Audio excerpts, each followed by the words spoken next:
guy called William MacDonald. He said the Stone Age didn't end because we ran out of stone. It ended because we needed a new way to live.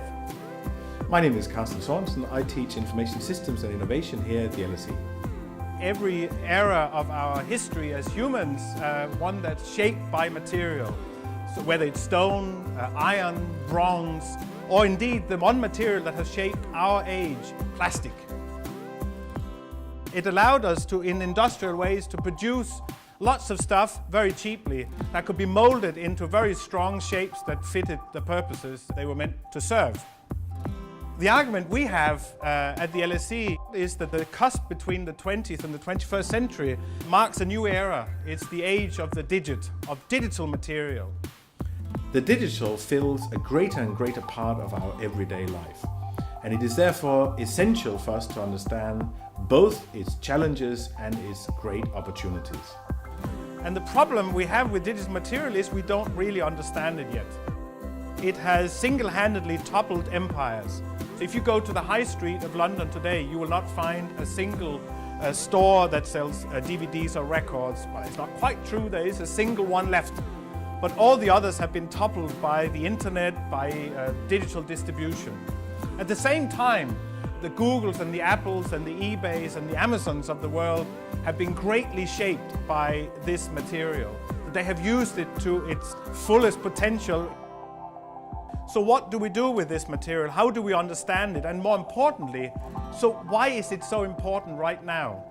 So in order for us to try and understand what is happening now and what might happen in the future, it might be helpful to compare it with the past. But if we take my shoes as an example of a product that is very much out of the thinking of the 20th century, then the shoemaker gave me the shoes through a retail outlet, and the shoes and I then spend the rest of our life together working out what should give in.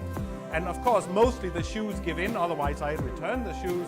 But over a long period of time, all the shoes I have worn will shape my feet. So this interactive relationship between a product and my body is one that's very much of the 20th century. The 21st century is one where services will, in a higher degree, replace goods. And the services, they have the particular characteristic that the one offering them constantly is in control of that service. This means that it becomes much more complicated. It becomes a much more socio-technical affair to work out how to make shoes that fit when these shoes are constantly have to be updated. And the way this is done is through what's called automated self-service.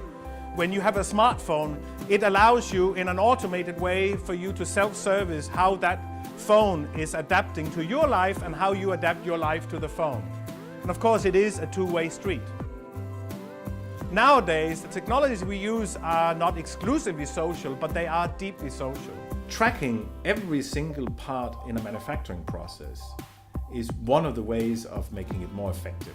So we can distribute it to other places, to be manufactured one place and sold another. So these shoes I'm wearing have been tracked, and the materials for them have been tracked very carefully through its whole life. The problem we have is that when it comes to the 21st century, an integral part of this production will be us as humans. And we really don't like being tracked. But if we look at how digital materiality can be shaped to fit our needs, it's a journey we have literally only just begun. Here at the LSE, we are looking for the next generation of young thinkers to help us think through the challenges and opportunities of digital innovation. We have still not really got a grasp of it. So the next 50 years will be filled with challenges of this nature. The younger generations are the ones who's going to lead the way.